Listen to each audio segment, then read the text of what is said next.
కష్టాల్లో తోడున్న అందరికీ నా ఒళ్ళని కనిపిస్తలేనమ్మ కొందరికి కష్టాల్లో నేనున్నని.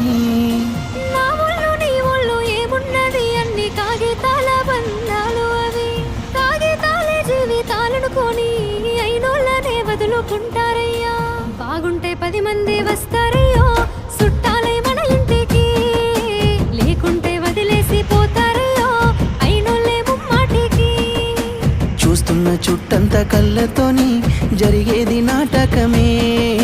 నా ఒళ్ళు మా ఒళ్ళు అనిపించేది చేత చెల్లేటి కాగితమే.